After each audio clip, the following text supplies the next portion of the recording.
29 de octubre de 1813, Tuxtla Gutiérrez. Chiapas, un aroma imposible, llenaba la plaza central cada mañana. Las empanadas de los hermanos Morales tenían un sabor que ningún cocinero de la región podía replicar. La gente hacía fila desde el amanecer, pagando el doble del precio normal por esa carne tan tierna que se deshacía en la boca. Pero había detalles extraños que nadie quería ver: los huesos que Esperanza guardaba en sacos de yute detrás de su puesto, el olor metálico que salía de su cocina durante las madrugadas, los gritos ahogados que algunos vecinos juraban escuchar, pero que siempre explicaban como cerdos siendo sacrificados. En esta ciudad colonial existía una regla no escrita. Los viajeros que llegaban solos por el camino de Comitán desaparecían antes del amanecer. Los lugareños lo sabían, lo aceptaban. Después de todo, los caminos eran peligrosos y los bandidos abundaban en esas tierras. Hasta que el 15 de noviembre, un comerciante de San Cristóbal encontró algo que cambiaría todo. En el fondo del pozo de los Morales, parcialmente enterrado entre cal y tierra, asomaba una mano humana. Pero no era solo una mano, era una mano que llevaba el anillo de matrimonio de su hermano desaparecido 3 semanas atrás. Lo que descubrió después no solo reveló el horror de lo que había estado comiendo toda la ciudad durante meses, reveló algo mucho peor. ¿Cuántas personas habían desaparecido realmente?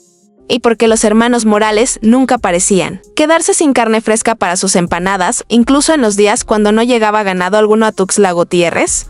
Todo comenzó cuando Esperanza Morales decidió que la pobreza ya no era una opción para su familia. Era octubre de 1813 y los hermanos habían perdido sus últimas monedas apostando en las peleas de gallos del sábado anterior. Pero ella tenía un plan que cambiaría sus destinos para siempre. La casa de los Morales se ubicaba en la orilla de Tuxtla Gutiérrez, donde el camino de Comitán se dividía en 2 senderos. Era el lugar perfecto para observar quién viajaba solo y quién llevaba equipaje valioso. Esperanza había notado un patrón. Los comerciantes que pasaban por allí siempre cargaban oro, plata o mercancías costosas. La primera víctima fue un arriero de Tapachula llamado Aurelio Mendoza. Viajaba solo. Llevaba 2 mulas cargadas de cacao y no había contado a nadie sobre su ruta exacta. Diego lo atrajo a la casa con la promesa de venderle maíz barato para sus animales. Tomás lo esperaba en la cocina con un machete afilado. Lo que siguió fue rápido y silencioso. Aurelio nunca tuvo oportunidad de gritar, pero mientras Diego y Tomás discutían cómo deshacerse del cuerpo, Esperanza tuvo una revelación que los haría ricos de una manera que jamás imaginaron. Observó la carne fresca del difunto y recordó las palabras de su abuela: la carne de los que han caminado mucho es la más tierna. En ese momento nació una idea terrible. Si podían vender esa carne como si fuera de res o cerdo, nadie sospecharía jamás. La gente del pueblo siempre se quejaba de lo dura que estaba la carne del ganado local. Esa misma noche, Esperanza preparó las primeras empanadas con un ingrediente secreto que cambiaría la historia de Tuxtla Gutiérrez. Al amanecer del día siguiente, el aroma que salía de su cocina era diferente a todo lo que los vecinos habían olido antes. Era un olor que despertaba un hambre inmediata e inexplicable. Cuando abrió su puesto en la plaza central, una multitud se agolpó para probar las empanadas de los Morales. El sabor era exquisito, diferente, adictivo. La gente compraba 2, 3 e incluso 4 empanadas cada una. Las monedas llenaron sus bolsillos como nunca antes. Pero lo que Esperanza no sabía era que el padre Sebastián Vega había estado observando desde la torre de la iglesia. Había visto a Aurelio Mendoza entrar a la casa de los Morales la noche anterior, y esa mañana, cuando preguntó por el arriero, nadie recordaba haberlo visto salir del pueblo. Algo no cuadraba en esta historia, y el padre Vega estaba determinado a descubrir qué había pasado realmente con el comerciante de Tapachula. Lo que encontraría sería mucho más horrible de lo que su mente cristiana podía concebir. El padre Sebastián Vega no era un hombre que dejara pasar las coincidencias. Llevaba 15 años administrando la parroquia de Tuxtla Gutiérrez y conocía cada alma que pisaba su pueblo. Cuando alguien desaparecía sin despedirse, él lo notaba. La búsqueda de Aurelio Mendoza comenzó 3 días después de su desaparición. El padre organizó una partida con los hombres más confiables del pueblo, pero encontraron algo extraño. Las huellas del arriero y sus mulas terminaban abruptamente en el patio trasero de los Morales, como si la tierra se los hubiera tragado. Esperanza recibió al padre con una sonrisa demasiado amplia y ojos demasiado brillantes. Le ofreció empanadas recién hechas y explicó que Aurelio había decidido continuar su viaje al amanecer. Sus hermanos respaldaron la historia con detalles precisos. El arriero había comprado maíz, había descansado unas horas y había partido hacia San Cristóbal antes del alba. Pero el padre Vega notó detalles que los hermanos creían invisibles. El olor metálico que emanaba de la cocina no era normal para un hogar que supuestamente solo preparaba masa de maíz. Las manchas oscuras en el piso de madera parecían demasiado frescas y había algo perturbador en la forma en que Tomás evitaba mirarlo a los ojos. Lo más inquietante era el sabor de esas empanadas. El padre había comido carne de res, cerdo, cabra y venado durante toda su vida. Pero esta tenía una textura y un gusto completamente diferentes. Era más suave, más jugosa, casi dulce. Se preguntó qué tipo de animal podría producir una carne así. Durante los días siguientes, más viajeros comenzaron a desaparecer, un vendedor de rebozos de Comitán. 2 hermanos que transportaban sal de la costa, un curandero zapoteca que venía de los pueblos de la montaña. Todos habían sido vistos por última vez cerca de la casa de los Morales. Mientras tanto, el negocio de empanadas prosperaba como nunca. La gente venía desde pueblos vecinos solo para probar la famosa carne de los hermanos Morales. Algunos compradores regulares comenzaron a mostrar signos extraños, palideces, ojeras profundas y un apetito insaciable por esas empanadas específicas como si hubieran desarrollado una adicción. El padre Vega decidió tomar medidas drásticas. Una noche de luna nueva, se escondió entre los arbustos que rodeaban la propiedad de los Morales. Lo que presenció esa madrugada cambiaría para siempre. Su fe en la humanidad vio a Diego arrastrando algo pesado envuelto en mantas hacia el patio trasero. Escuchó el sonido inconfundible de una pala contra la tierra húmeda, y cuando el viento cambió de dirección, un aroma nauseabundo llegó hasta su nariz. El olor inconfundible de la carne humana en descomposición. Pero lo peor estaba por venir. Porque lo que el padre no sabía era cuántos cuerpos había realmente enterrados en ese patio y porque los hermanos Morales nunca parecían quedarse sin carne fresca para abastecer la creciente demanda. De todo Chiapas, la verdad golpeó al padre Vega como un rayo en plena tormenta. Durante semanas había sospechado, pero nunca imaginó la magnitud del horror que se desarrollaba bajo sus narices. Esa madrugada de noviembre, armado solo con su valor y una pala prestada, decidió excavar en el patio trasero de los Morales. Lo que encontró superó sus peores pesadillas. A medio metro de profundidad, sus dedos tocaron algo frío y húmedo. Era una mano humana parcialmente descompuesta, que aún llevaba un anillo de plata con las iniciales AM grabadas, Aurelio Mendoza. Pero mientras limpiaba la tierra con manos temblorosas, se dio cuenta de que había mucho más. Los restos no pertenecían a una sola persona. Había huesos de diferentes tamaños, ropas de distintos colores y objetos personales que reconoció inmediatamente. Rosario de madera del curandero zapoteca. Los botones de latón del vendedor de rebozos. Los hermanos de la sal tenían cicatrices características en las manos por su trabajo y esas mismas marcas estaban presentes en los huesos que desenterró. El padre sintió como su estómago se revolvía al recordar las empanadas que había comido días atrás. Esa carne tierna y jugosa que tanto había elogiado no era de animal alguno. Era carne humana. Y no solo él había consumido, medio pueblo de Tuxtla Gutiérrez había estado alimentándose de los viajeros desaparecidos durante meses. Pero su horror se intensificó cuando encontró algo que cambió completamente la perspectiva del crimen. Entre los restos había huesos pequeños, demasiado pequeños para pertenecer a adultos. Los hermanos Morales no solo habían matado a comerciantes y viajeros, también habían asesinado a niños que acompañaban a sus padres en los viajes. El descubrimiento más perturbador llegó cuando desenterró una bolsa de cuero que contenía documentos personales, cartas de amor, contratos comerciales, mapas de rutas secretas. Los hermanos no solo mataban por la carne, también robaban información valiosa sobre las rutas comerciales más prósperas de Chiapas. Habían convertido su casa en una trampa perfecta para los comerciantes más ricos de la región. Mientras el padre Vega contemplaba la evidencia de la masacre, escuchó pasos aproximándose desde la casa. Diego Morales había salido para hacer sus necesidades nocturnas y había notado movimiento en el patio trasero. El religioso apenas tuvo tiempo de esconderse detrás del pozo cuando el asesino apareció con una antorcha en la mano. Lo que siguió fueron los minutos más largos en la vida del padre Vega.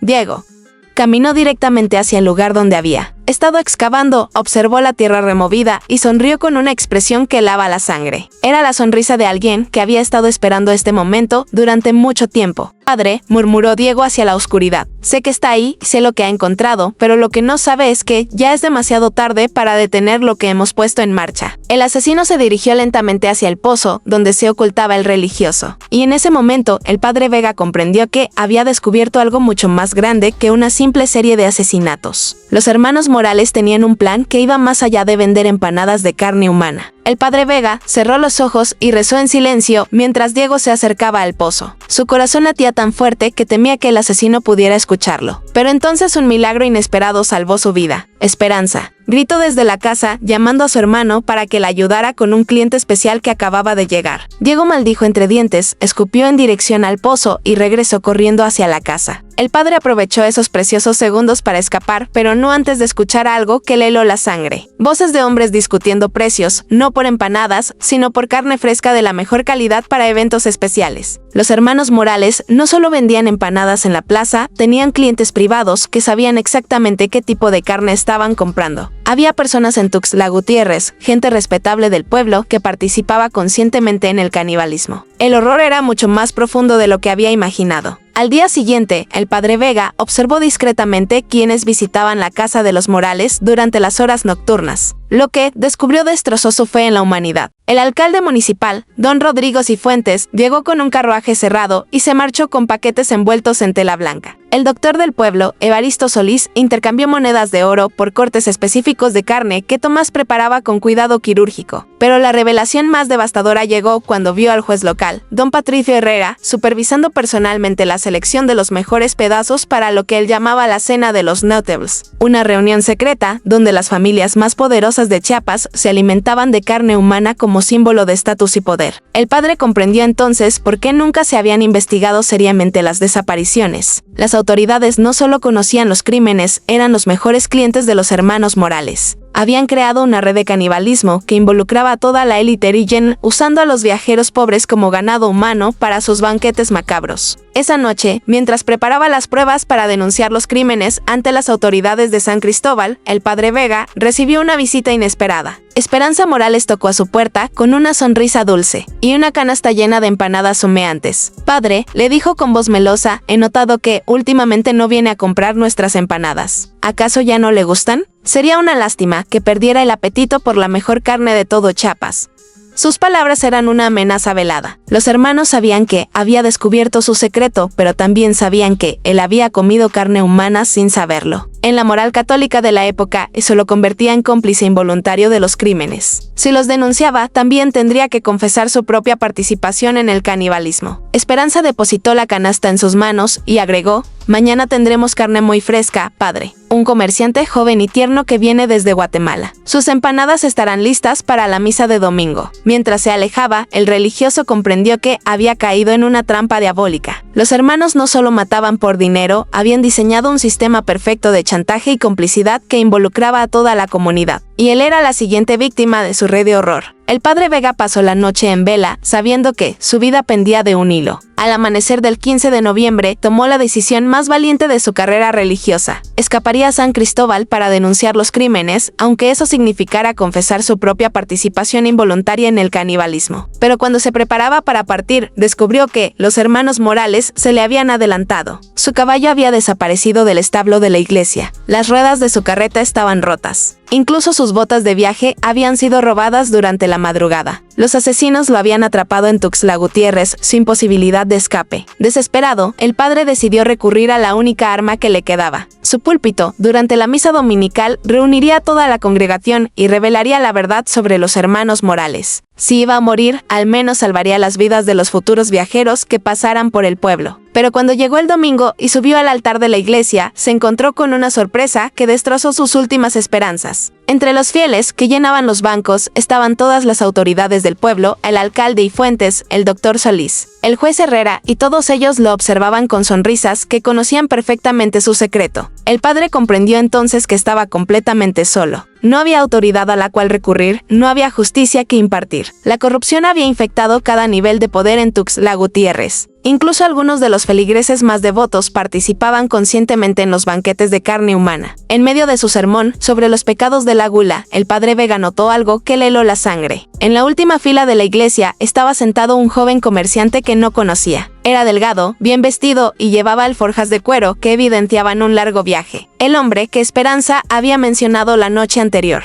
La próxima víctima, el religioso modificó su sermón sobre la marcha. usando parábolas y alegorías para advertir al forastero sobre los peligros que lo esperaban. Habló de lobos vestidos de corderos, de banquetes diabólicos y de la importancia de no confiar en extraños que ofrecieran hospitalidad demasiado generosa. Pero sus esfuerzos fueron inútiles. Al finalizar la misa, vio cómo Diego Morales se acercaba al comerciante con su sonrisa más convincente. Ofreció alojamiento gratuito, comida casera y cuidado para sus animales. El joven, agradecido por la hospitalidad, aceptó la invitación sin sospechar que acababa de firmar su sentencia de muerte. Esa tarde, mientras el comerciante descansaba en la casa de los Morales, el padre Vega tomó una decisión desesperada. Si no podía salvar al forastero con advertencias, tendría que salvarlo con acción directa. Armado únicamente con su crucifijo y su valor, se dirigió hacia la casa de los asesinos para enfrentar a los demonios que habían convertido su pueblo en un infierno. Lo que no sabía era que los hermanos Morales lo estaban esperando y que tenían preparada para él una revelación final que cambiaría para siempre su comprensión de lo que realmente había estado sucediendo en Tuxtla Gutiérrez durante todos esos meses de horror. Cuando el padre Vega llegó a la casa de los Morales al anochecer, encontró las puertas abiertas de par en par. Una trampa obvia, pero ya no tenía alternativa. En el interior, los tres hermanos lo esperaban sentados alrededor de una mesa donde yacía el cuerpo sin vida del joven comerciante. Sus ojos aún estaban abiertos, congelados en una expresión de terror absoluto. «Bienvenido, padre», dijo Esperanza con voz melosa, mientras cortaba meticulosamente la carne del difunto. «Sabíamos que vendría. Los hombres de Dios siempre creen que pueden salvar a todos, ¿verdad?». Tomás levantó la cabeza del cadáver y sonrió, mostrando dientes manchados de sangre. «¿Sabe qué es lo más gracioso, padre? Este pobre muchacho vino aquí buscando a su hermano. Aurelio Mendoza era su hermano mayor. Venía a investigar su desaparición». La revelación golpeó al religioso como un puñetazo en el estómago. El joven comerciante no era una víctima aleatoria. Era Cristóbal Mendoza, que había seguido la ruta de su hermano desaparecido hasta llegar a la trampa mortal de los Morales. Los asesinos no solo mataban viajeros, también eliminaban a quienes venían a buscar a las víctimas anteriores. Diego se limpió las manos ensangrentadas en un trapo sucio y caminó hacia el padre. Pero esa no es la mejor parte de la historia. Religioso, ¿quieres saber cuántas personas hemos matado realmente desde que comenzamos este negocio? El padre Vega tragó saliva temiendo la respuesta, pero necesitando conocer la magnitud completa del horror. 47, murmuró Esperanza, sin levantar la vista de su trabajo. 47 almas que hemos convertido en alimento para este pueblo. Hombres, mujeres, ancianos, niños. No discriminamos por edad, padre. La carne joven es más tierna, pero la carne madura tiene más sabor. La cifra era imposible de procesar. 47 familias destruidas, 47 personas que nunca regresarían a sus hogares y toda la población de Tuxtla Gutiérrez había participado inconscientemente en el mayor acto de canibalismo en la historia de Chiapas. Pero la revelación más devastadora estaba por llegar. Tomás se acercó al padre y le susurró al oído: «Y, ¿sabe qué es lo más hermoso de todo esto? Que usted nos va a ayudar a continuar nuestro trabajo». El religioso retrocedió horrorizado. «Jamás me convertiré en cómplice de sus crímenes». Esperanza se echó a reír con una carcajada que sonaba como el chillido de una rata. «Oh, padre inocente, ya es nuestro cómplice. Ha comido carne humana durante meses. Ha bendecido nuestro negocio sin saberlo y ahora va a seguir bendiciendo nuestra comida. Porque si no lo hace, toda la congregación sabrá que su querido padre es un caníbal». Diego desenrolló un pergamino sobre la mesa junto al cadáver mutilado. Era una lista detallada de todos los feligres que habían comprado empanadas, las fechas exactas y la cantidad consumida. Un registro perfecto de canibalismo involuntario que incluía a familias enteras, incluyendo niños pequeños. «Si nos denuncia», continuó Esperanza, «tendremos que explicar a toda la comunidad que han estado comiendo durante estos meses». ¿Se imagina el caos, padre? ¿Se imagina la locura que se desataría cuando la gente descubra que alimentó a sus propios hijos con carne humana? El padre Vega comprendió entonces que estaba atrapado en una red de chantaje que no tenía escape. Los hermanos Morales no eran solo asesinos, eran genios del mal que habían diseñado el crimen perfecto. El padre Vega contempló la lista de nombres sobre la mesa ensangrentada y sintió que su alma se desplomaba hacia el abismo. Cada nombre representaba una familia que había alimentado a sus hijos con carne humana, sin saberlo. Cada fecha marcaba un día en que había bendecido inadvertidamente el consumo de carne humana durante la comunión. Pero en medio de su desesperación, una idea comenzó a formarse en su mente. Los hermanos Morales creían tenerlo atrapado, pero habían cometido un error fatal. Habían subestimado la fuerza de la fe verdadera cuando se enfrentaba al mal absoluto. acepto, murmuró el padre con voz ronca. Seguiré bendiciendo su negocio, pero necesito tiempo para procesar todo esto. Déjenme regresar a la iglesia esta noche. Mañana comenzaremos nuestra colaboración. Esperanza intercambió miradas con sus hermanos. La propuesta del religioso parecía genuina, nacida del terror y la desesperación. Diego asintió lentamente y permitió que el padre se marchara, pero no sin antes advertirle que lo estarían vigilando cada momento. Lo que los hermanos no sabían era que el padre Vega había encontrado su solución en el lugar más inesperado, en su propia fe. Si no podía salvar a su comunidad denunciando los crímenes, la salvaría de otra manera. Una manera que requería el sacrificio máximo que un hombre de Dios podía hacer. Esa madrugada el religioso escribió 3 cartas diferentes. La primera iba dirigida al obispo de San Cristóbal, detallando cada aspecto de los crímenes y solicitando una investigación inmediata. La segunda era para las autoridades de Ciudad Real, pidiendo que enviaran soldados para arrestar a los culpables. La tercera carta era la más importante. Iba dirigida al virrey de Nueva España, denunciando la corrupción de las autoridades locales. Pero enviar las cartas no era suficiente. Necesitaba garantizar que llegaran a su destino y que se actuara inmediatamente. Para eso necesitaba una distracción que mantuviera ocupados a los hermanos Morales el tiempo suficiente para que la justicia llegara a Tuxtla Gutiérrez. El padre Vega sabía exactamente qué hacer. Durante años había guardado aceite consagrado y pólvora para las celebraciones religiosas. Esa noche mezcló ambos elementos y los distribuyó estratégicamente por toda la casa de los Morales. Si iba a detener a estos demonios, tendría que usar el fuego purificador. Pero antes de ejecutar su plan, necesitaba asegurar las pruebas. Regresó al patio trasero y desenterró los huesos de las víctimas, colocándolos cuidadosamente en sacos que escondió en la sacristía de la iglesia. Los restos de las 47 víctimas servirían como evidencia irrefutable de los crímenes. Al amanecer del 16 de noviembre, cuando los hermanos Morales se preparaban para abrir su puesto en la plaza, el padre Vega apareció en su puerta con una sonrisa que no habían visto antes. Era la sonrisa de un hombre que había hecho las paces con su destino. «Buenos días», les dijo, mientras encendía discretamente una mecha oculta entre sus ropas. «He venido a darles la bendición que se merecen». Los hermanos no tuvieron tiempo de reaccionar. Las llamas se extendieron por toda la casa con una velocidad sobrenatural, alimentadas por el aceite consagrado y la pólvora. El padre Vega había convertido la guarida de los demonios en su propia tumba ardiente. Las llamas consumieron la casa de los Morales en cuestión de minutos. Los gritos de los 3 hermanos se mezclaron con el rugido del fuego, creando una sinfonía diabólica que despertó a todo Tuxtla Gutiérrez. Cuando los vecinos llegaron para sofocar el incendio, ya era demasiado tarde. Solo quedaban cenizas y el olor nauseabundo de la carne quemada. El padre Vega había logrado escapar del infierno que él mismo había creado, pero no sin consecuencias. Sus ropas estaban chamuscadas y su rostro mostraba quemaduras que lo marcarían para siempre. Mientras observaba el fuego desde la plaza central, sintió una mezcla de alivio y horror por lo que había hecho. Los habitantes del pueblo se reunieron alrededor de los restos humeantes, preguntándose qué había causado el incendio. Algunos sospechaban que había sido un accidente con las hornillas donde preparaban las empanadas. Otros murmuraban sobre castigos divinos y maldiciones familiares. Nadie imaginaba que su propio párroco había sido el ejecutor de la justicia. 3 días después llegaron los soldados de San Cristóbal, respondiendo a las cartas del padre Vega.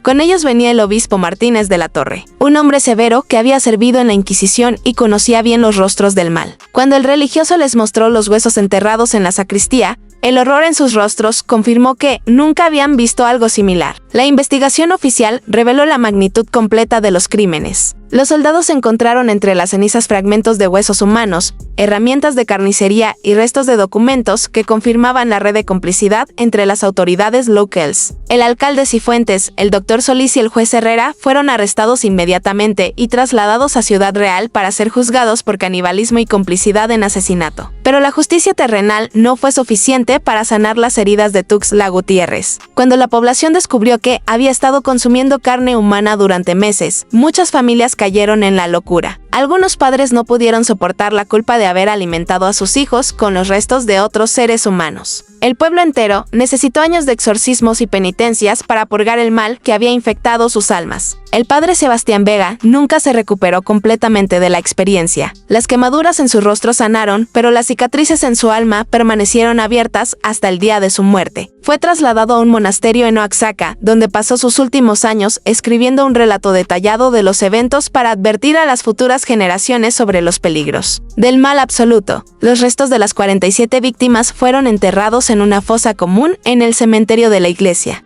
bajo una cruz de mármol que aún hoy marca el lugar donde descansan los viajeros que nunca regresaron a casa. Sus nombres fueron grabados en una placa de bronce que el tiempo y la lluvia han ido borrando lentamente, pero sus almas encontraron finalmente la paz que les habían negado en vida. La casa de los hermanos Morales nunca fue reconstruida. El terreno permaneció baldío durante décadas y los lugareños juraban que, durante las noches sin luna, aún se podían escuchar los gritos de las víctimas y el aroma maldito de las empanadas, que habían convertido a todo un pueblo en cómplice involuntario del mayor crimen de canibalismo en la historia de Chiapas. La verdad había prevalecido, pero a un costo que cambió para siempre el alma de Tuxtla Gutiérrez.